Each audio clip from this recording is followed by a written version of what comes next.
Good evening, everybody. This is Matt Webster again with another segment in my Christian Journey series. Something I wanted to go over today was something that I think I've put off for a while, and it's been like I haven't really known the right approach to this video, and I think maybe it's just time to rip off the band-aid and go for it. Uh, and this is a video that I think is going to resonate with a lot of people. Um, One thing that they talk a lot about in churches and something that's really big on the journey is the idea of identity. Um, there's the identity that you have, the world has for you, and then there's the identity that you have in Christ. Now, the reason why this video I put off for a while for myself was because I needed to kind of think about how I really felt about this and like where I stood because for a long time there's been a big part of my mind that's in a way of speaking like shattered or felt like it's been shattered because some people have more than just one identity or multiple identities, so to speak, beyond what most people would talk about and comprehend. And it is a tactic that the devil likes to use on people.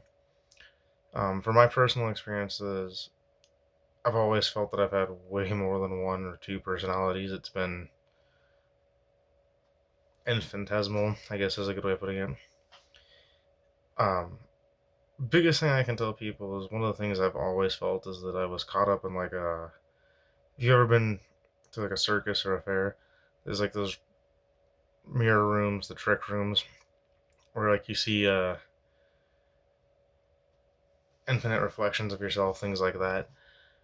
What I'm getting at here is that sometimes you can get caught up in one of the devil's traps, and this trap for me was a big personal battle. Um, it's kind of like being caught in the devil's funhouse, I guess is a good way of putting it. And obviously, it's not fun, but that's the best way I can think of describing it. So for a long time, I've had to battle a lot of my own insecurities and different identities I've had of myself and different versions of myself along the way. Um, Names and things that I've been called by people. Some people have seen me as a monster. Some people have just seen me as a fat, lazy kid. Some people see me as this insecure little man. There's all sorts of different things. And a lot of times, a lot of those words came unmerited. And it ended up like beating my ego down and a lot to the point of where it's like, even when I was doing well, I got dragged down really far. Um, it's not always easy, like when you're struggling with like personal things in the mind. And different people will always make different labels for you and different personas, and different people get to see different sides of you. And biggest thing about the thing with the mirrors and the trick house, the reason why I think it's important to make this kind of analogy is that for some of us you get trapped and it's like a maze, and you keep running into a new reflection, another reflection. You turn one way, go another way, and you get kind of caught up in that trap. And there's something that God had told me a while back that I needed to roar. I needed to make my voice heard. And the thing was, is the voice wasn't for everyone else. It was for myself.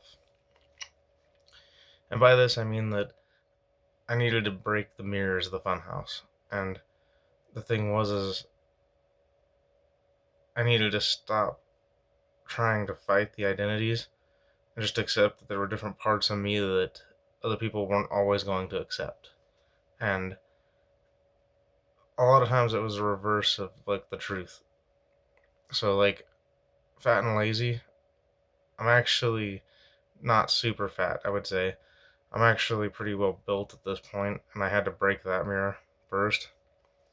And then the whole being lazy, I work really hard a lot of the time, and sometimes I work so hard that people don't understand why I'm working so hard. Um, Monster was a very different one for me because a lot of people have treated me like a monster. They've treated me like a creep, particularly women. And a lot of times I'm just really trying to do good and trying to understand what women think and what women feel, but it doesn't always work out well for me because society's also got a lot of lies that they put onto women and men in particular, especially modern dating standards. So it can make things complicated. Um, which gets me to a point about something with dating that's like a Christianly thing. It's not really Christianly to date in one response, um, because when two people are meant to be together, it's not really that you date; it's that you find somebody and you agree to come together with them, and you make marriage. Which is a big thing with the reason why I don't really care for the dating idea, is because if you're really truly dating, it should be for marriage, and that should be the only purpose. Now, having said that, going back to the mental battle, a lot of times we get caught up in this stuff, and the reason why like being told to roar was so important is that sometimes you have to let out all that anger and frustration and learn how to break all your mirrors all at once. Because sometimes if you try to break a single mirror at a time, another one can just pop up and replace it, and it keeps going on and on, which is why the funhouse is so hard to escape. Where like if you take the moment to breathe and you let it all out, you kind of shatter all the walls all at once.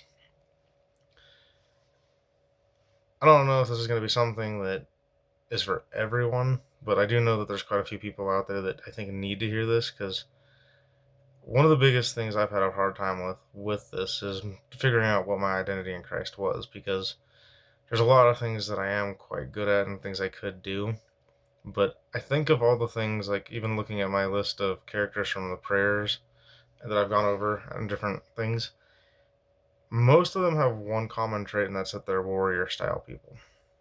And a warrior's function with God is very different from most people. You have to fight and you have to be out on the front lines, which means that you're not sitting in a church pew. You're not just listening and like absorbing notes and stuff. Like it is important to do things early on like that, but eventually God will call you out and tell you when you're ready. And sometimes you're going to find that people are going to be abrasive and attack you on that.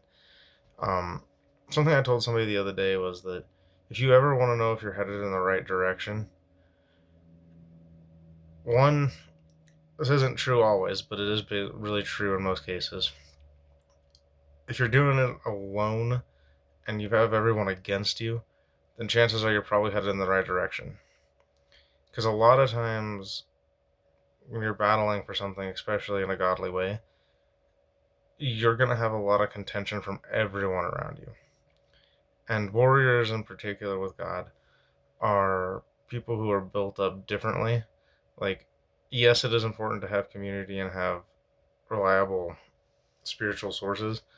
However, a lot of times warriors have to focus strictly on God and the relationship between them and God over everything else. Now, it's not to say that you can't have those other sources in your life, but God has to be the main source of your structure and like your foundation.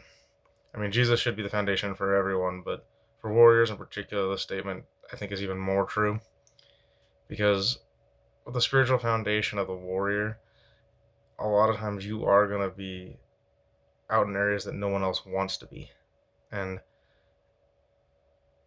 I will say this, like, I have found a lot more peace since I started accepting this myself, because the thing with it is that as a warrior, it doesn't really make sense to be sitting, and it almost feels like you're inactive, I guess is a good way of putting it. Where warriors should be out and be active and they should be approaching things. And sometimes getting the word out is a lot harder when you're sitting in a church pew, and it's, like I said, good to absorb information, but sometimes God gives you information directly as a warrior. I think a good example of this is David. David was out in the wilderness for a long time, and he was by far, I think, one of the Bible's greatest warriors, next to Jesus himself, of course. The reason why I say this is that sometimes people get marked like a certain way, and I know a lot of churches and stuff do this, where like they'll say that you're like a David, you're like a Gideon, like a Samson, like a Solomon, things like that. And whilst those are important, it's also understand what the real identity is behind that.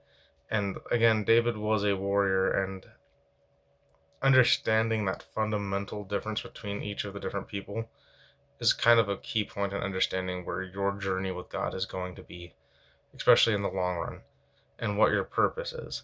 Um,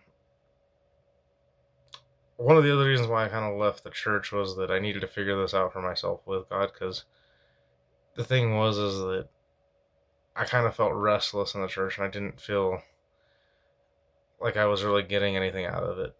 And it's not to say that the people in the church weren't good people or anything like that, and it's not that I agreed with everything, but sometimes on this journey, you find that you've got to find your own answers with God. And it's not an arrogance or a pride thing, it's just understanding that your function is going to be very different from everyone else's. Again, go back to the whole thing with the David in the wilderness. Uh, David had to go through a whole trial of being in the wilderness, oftentimes alone, secluded from everyone else. And that seclusion sucks. It's a reality I think most warriors really face. But the seclusion isn't really a punishment. It's not even really, I think, a test in one way.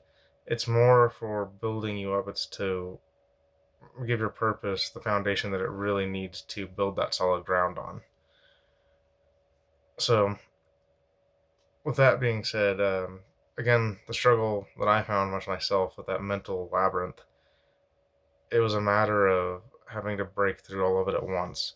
Because you can't really, not everyone's, like I said, journey is going to be the same, but for my personal self, knowing that it came through in such a weird, unique way.